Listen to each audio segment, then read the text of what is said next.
Silent Hill 3, a game that took the psychological horror of its predecessor and merged it with the cult-driven nightmares of the original.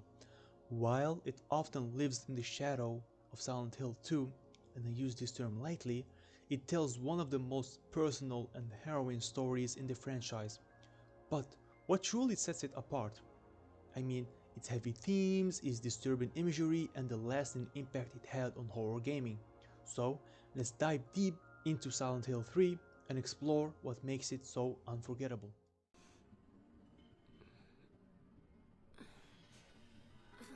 At its core, Silent Hill 3 is a direct sequel to the first game. We follow Heather Mason, a seemingly ordinary teenager, as she's thrown into a nightmarish journey filled with grotesque monsters, cryptic messages, and the looming influence of the cult from Silent Hill. Heather soon learns that she's actually Cheryl Mason, the reincarnation of Alyssa Gillespie, the girl at the heart of the cult's ritual in the first game. The cult, led by the fanatical Claudia Wolf, wants to use Heather to birth their so-called god. What follows next is a descent into madness as Heather must confront her own identity, her father's death, and the monstrous horrors that awaits her in Silent Hill. Unlike Silent Hill 2, which was rooted in personal guilt and psychological torment, Silent Hill 3 focuses on an external force, the cult's manipulation and the burden of Heather's past, but its true strength lies in its themes.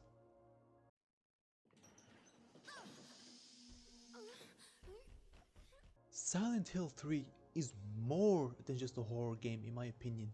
It's a deeply symbolic experience that delves into themes like trauma, identity, and control. So let's break them down. Trauma is embedded in every part of Silent Hill 3. Heather is not just battling monsters, she's battling the remnants of a past she doesn't fully remember. The game constantly reminds us that trauma lingers and it shapes us in ways we cannot always control. Heather's vengeance against Claudia is fueled by pain, but it also questions whether revenge truly heals.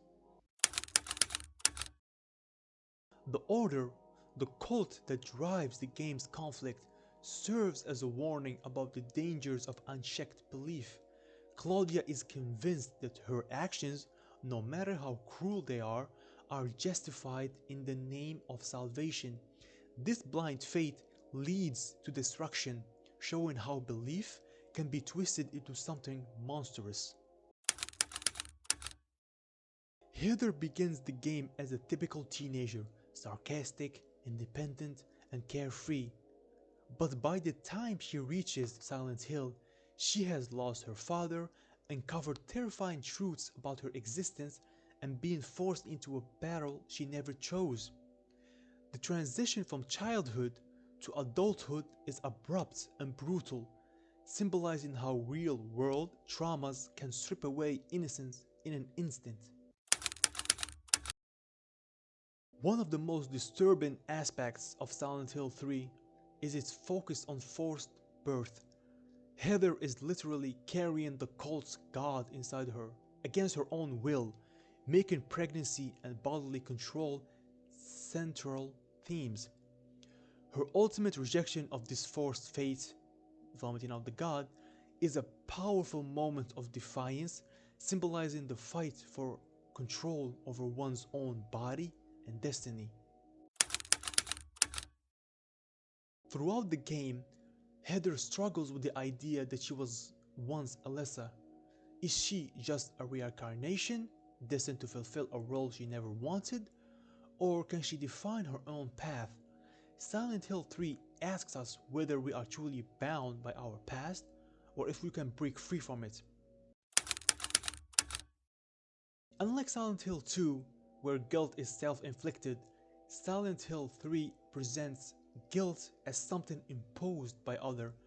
Heather carries the weight of Alyssa's suffering, even though she had no say in it. The game forces her to make difficult choices, leading to a final confrontation where she must decide, whether to carry on that cycle of suffering or put an end to it. Yeah? Despite being overshadowed by Silent Hill 2, and again I use this term lightly, Silent Hill 3 had a massive impact on horror gaming. The game pushed this PS2 to its limit with grotesque monster design, haunting environment, and a level of detail that remains impressive even to this day. Unlike many horror game protagonists, Heather is not a silent observer. She reacts, she fights back, she expresses fear and anger. Her human responses make her one of the most compelling characters in the genre.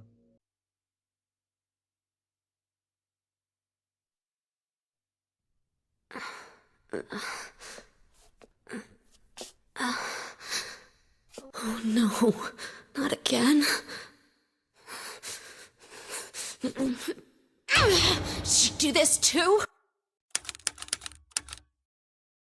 Akira Yamaoka's eerie, industrial music and the game's oppressive sound design make Silent Hill 3 one of the most unsettling horror experiences ever made. You gonna be okay alone? I'm not a child, you know. Are you sure it's not you who's afraid to be alone? You're right. I am afraid. What a nightmare. Silent Hill 3 is more than just a sequel in my opinion. It's a psychological masterpiece that challenges players on a multiple levels. It forces us to confront uncomfortable themes like trauma, fate, loss, and identity, while delivering one of the most terrifying and emotional horror experiences in gaming history. While Silent Hill 2 is often considered the franchise pinnacle, Silent Hill 3 stands as a different kind of horror, one that is deeply personal, emotional, charged and unrelenting in its terrors. It's not just about monsters in the dark, it's about the horrors of the past, the pain of losing control, and the strength it takes to reclaim it. So the question remains, is Silent Hill 3 the true heart of the franchise?